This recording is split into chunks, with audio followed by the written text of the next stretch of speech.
succeeds me as Duke of Cornwall and takes on the responsibilities for the Duchy of Cornwall, which I have undertaken for more than 5 decades. Sometimes, even in royal families, promises don't go as planned. For years, people believed that Prince William was next in line for a powerful new title once his father became king. My brother, this is something he's been waiting for, and he's probably spent more time thinking about it.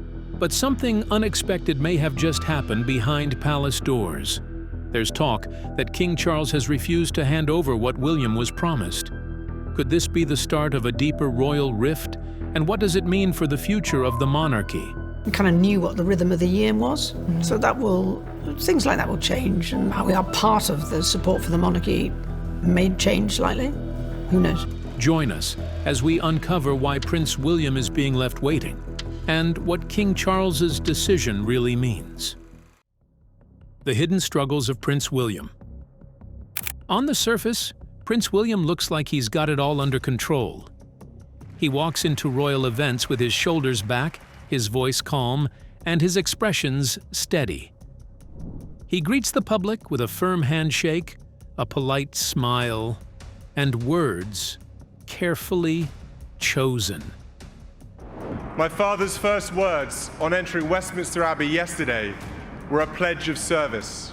In every corner of the UK, across the Commonwealth, and around the world, he has dedicated himself to serve others.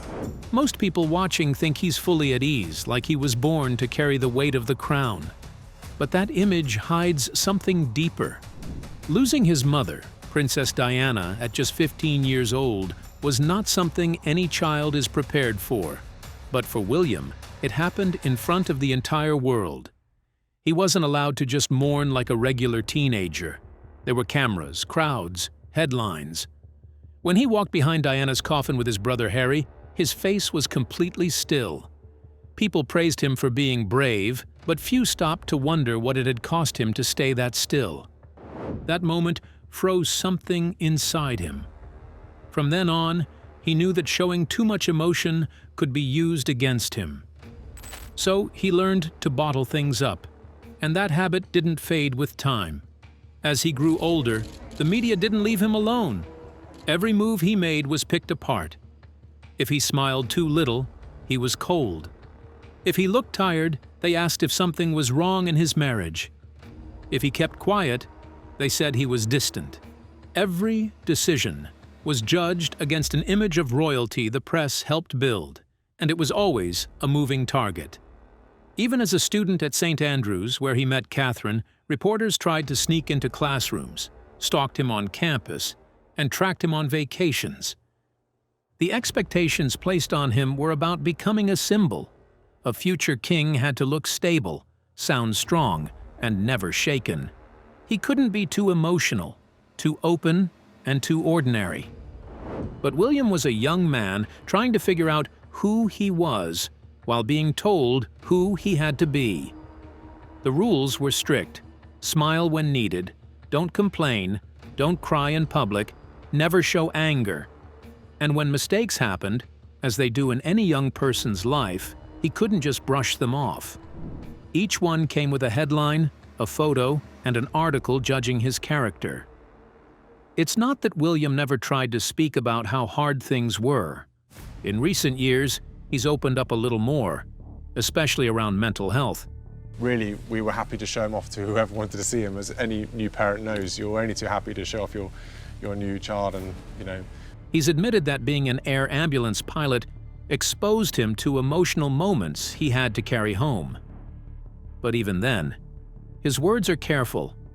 It's as if he's still trying to balance being honest with not giving too much away. A big part of that comes from the culture he was raised in. In the royal family, Stoicism was taught early. The idea was that duty comes before self, and feelings are to be handled privately. Crying was for the background, not the public stage. And William, being the eldest son of the future king, had to learn those lessons even harder. There was no room for emotional breakdowns. Even as a boy, he was being groomed for leadership, which meant Not just carrying the crown one day, but carrying himself in a way that made the institution look unshaken. British society for years also rewarded that stiff upper lip. Boys were taught to hold in their emotions, to stay tough, and to never let cracks show. For William, those lessons were doubled, and now, even as an adult, that early training shows. He might talk about grief or stress in interviews, but it's always measured and never raw. Still, the struggle is there. Being a prince, especially one on the path to the throne, means always having to balance two lives, the one that people see and the one he actually lives. His brother, Prince Harry, was one person who had once shared that burden with him in a way no one else could. For years, the two were inseparable. Behind palace walls, they leaned on each other. After their mother's death, they were each other's lifeline. They'd play, fight, laugh, and confide in each other in ways no outsider could ever understand. But that closeness didn't last. Over time, the closeness faded like something left out in the rain. It started with small differences. William, as the heir, had one set of responsibilities, and Harry, as the spare, had another. They were raised under the same roof, but they were never quite treated the same. Over time, the differences grew into distance. Many, many years of lies being told about me and my family. There comes a point where, again, going back to the relationship between certain members of the family. Still, William didn't stop caring. The pain of losing that brotherly connection stayed with him. But like most things in his life, he kept it quiet.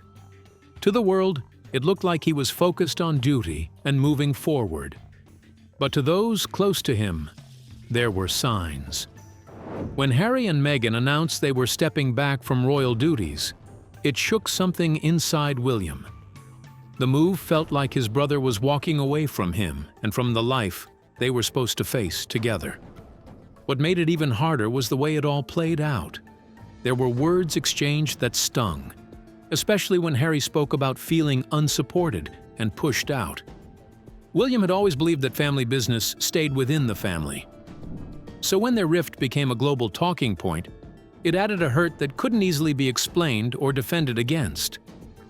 And yet, William didn't rush to respond with counterclaims or heated statements. Instead, he kept to his usual approach: measured, calm, reserved. But that didn't mean he wasn't affected. Still, the distance remained. For a time, the tension between them was almost impossible to hide. Even when they stood near each other, one could see they weren't standing with each other. The warmth they once shared had gone cold, and in its place stood two men shaped by different choices, different values, and different wounds. For William, that was emotional. He had always expected Harry to be part of the next chapter, to walk beside him, not behind him.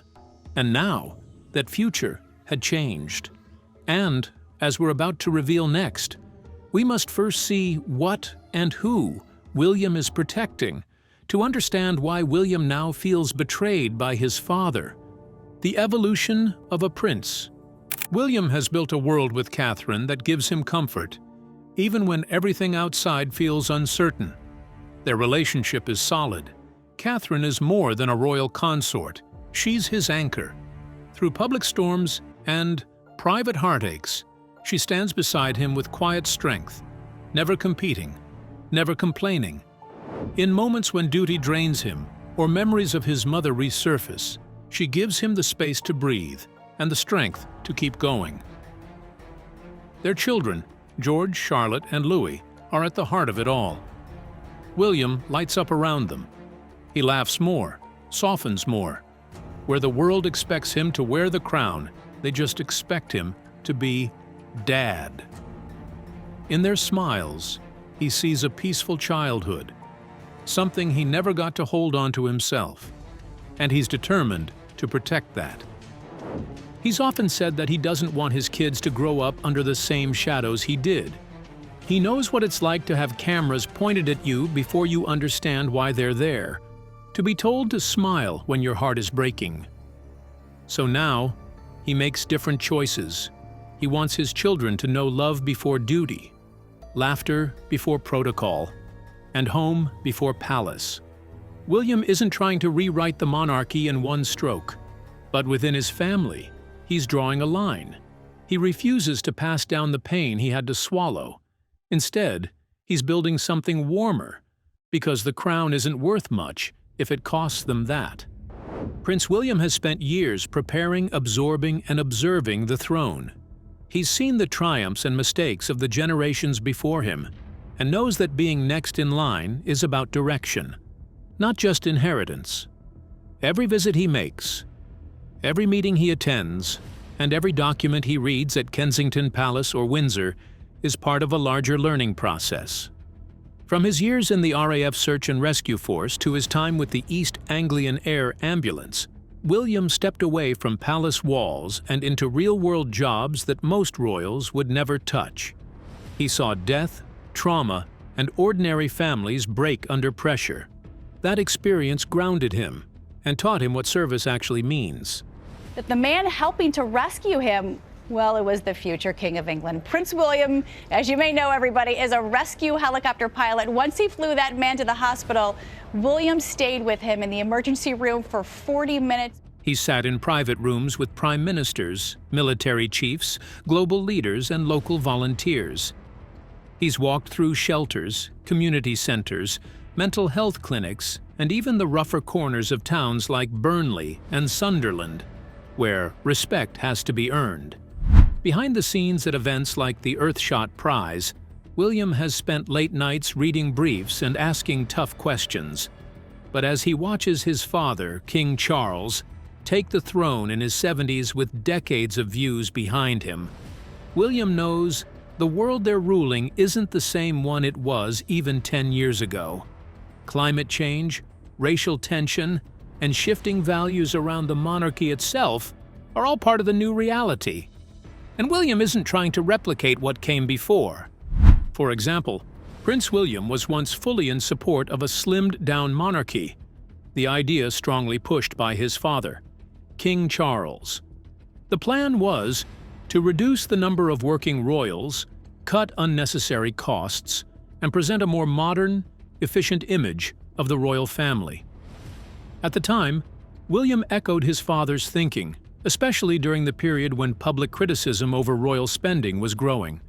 But now, as circumstances change and pressure mounts around him, he's reportedly reassessing that entire approach.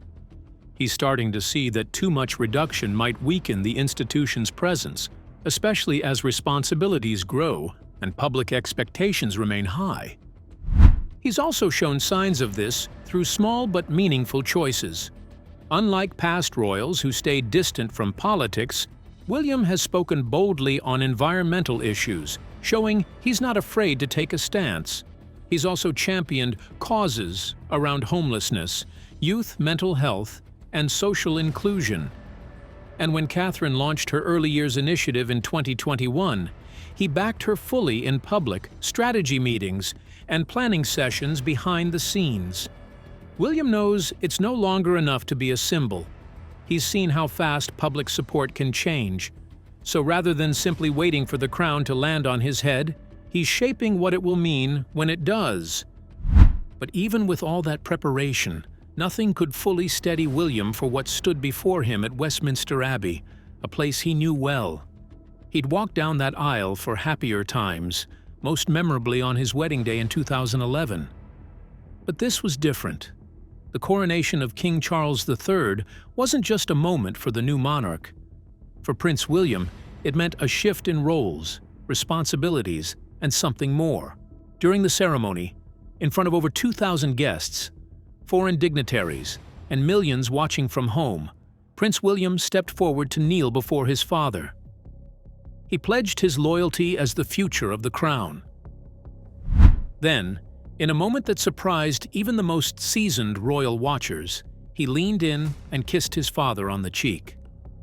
That small gesture was warm, spontaneous, and spoke volumes. For a family often criticized for being emotionally distant, it was rare. William, who rarely displays public affection even with his own children, let the world in for just a second. And the emotion in Charles's face showed that this was personal. What made it even more significant was that William was made the Prince of Wales, the ceremonial title once held by Charles himself, Colonel of the Welsh Guards, and more notably, the position of Great Master of the Order of the Bath. In that moment, King Charles was handing over a portion of trust, of authority, of legacy. It also carried the message that Charles was beginning to let go. For years he had waited for his own moment, standing in the shadow of Queen Elizabeth II until he was well into his 70s. Now, he was recognizing the urgency of time, and that William's era was not far off. But behind the pageantry, the golden robes, the fanfare, and the ancient rituals, there were tensions unspoken. Charles and William have not always agreed on how things should be done. Charles favors traditional forms and ceremonial presence.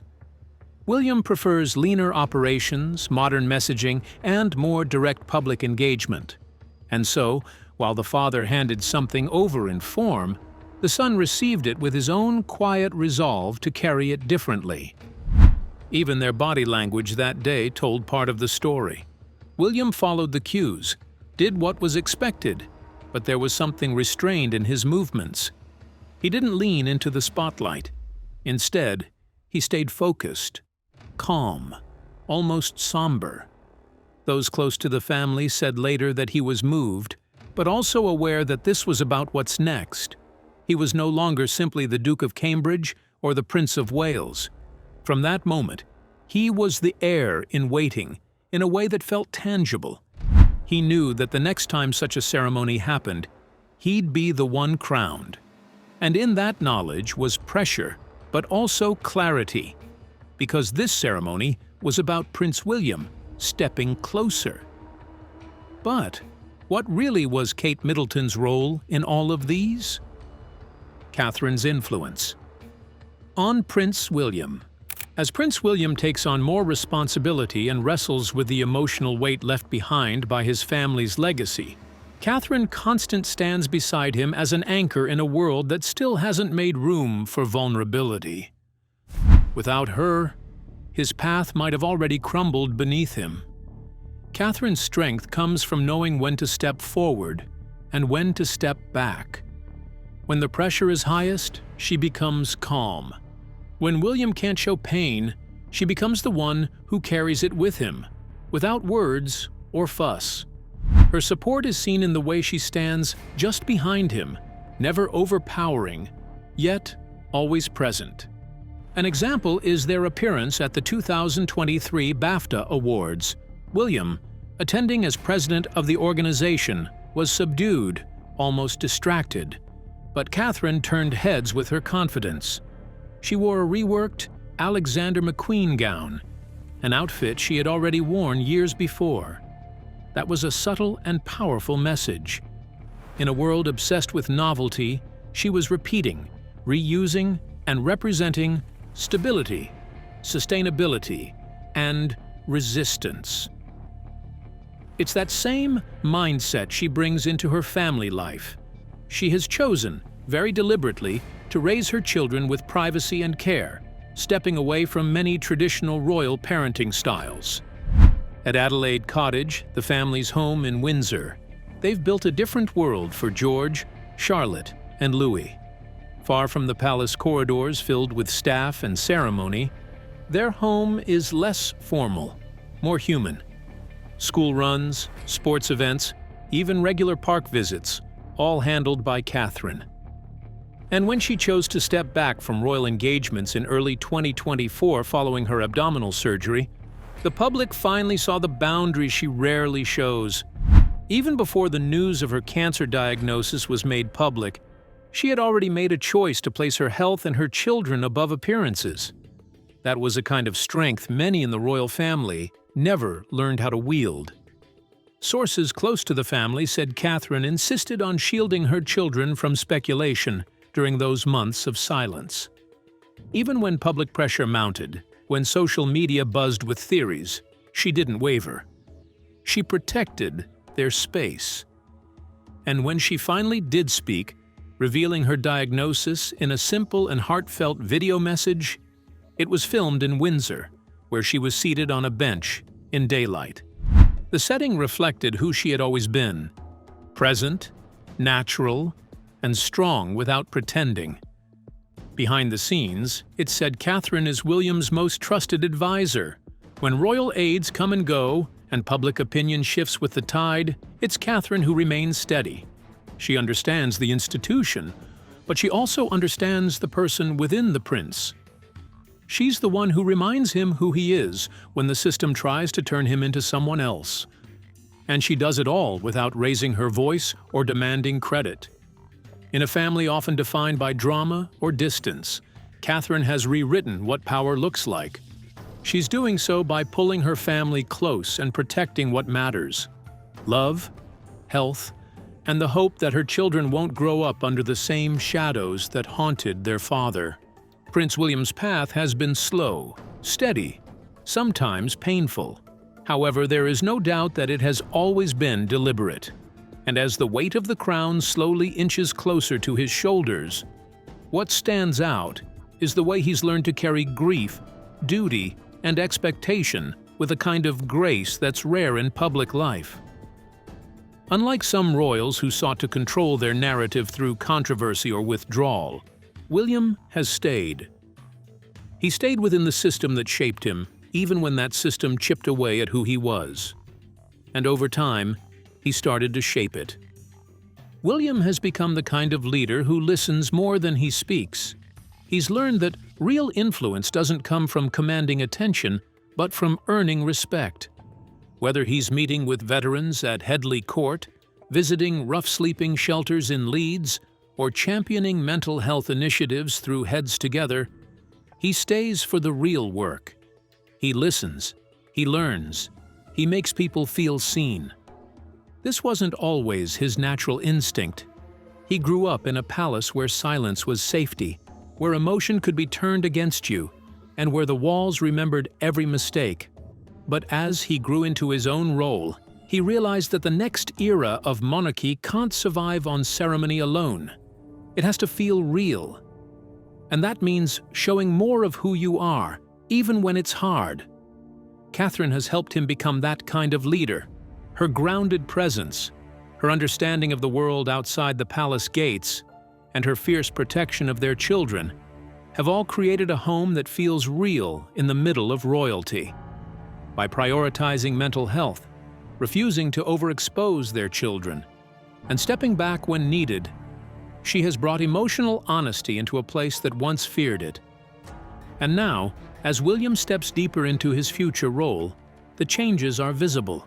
In 2023, he wore the ceremonial robes of the Order of the Garter at Windsor Castle. These were robes his father and grandfather once wore. But there was something different about him.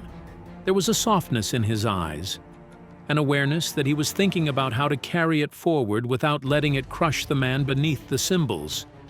Even within royal circles, aides and insiders have started to notice the shift. William isn't pushing for a radical overhaul of the monarchy, but he is reforming how it feels. More informal walkabouts, more direct communication, and less of the stiff upper lip. These translate to more space for humanity.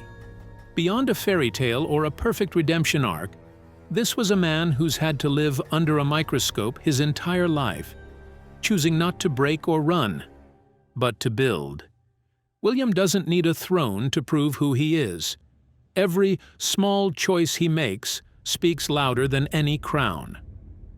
The next chapter of the monarchy will be about William rethinking what those titles mean. He walks now not just with the weight of tradition, but with the hope that his children won't inherit the same wounds he did. And though the road ahead is still uncertain, he's walking it with calm, clarity, and the emotional honesty his ancestors didn't always have. He wears the robes of duty. But underneath them beats the heart of a man who understands that real strength comes not from appearance, but from authenticity.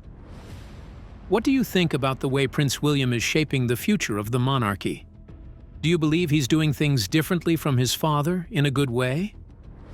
Let us know your thoughts in the comments below. We'd love to hear your take on this royal shift. Remember to like, share, and subscribe for more. Also, click the following video shown on your screen. You will enjoy it.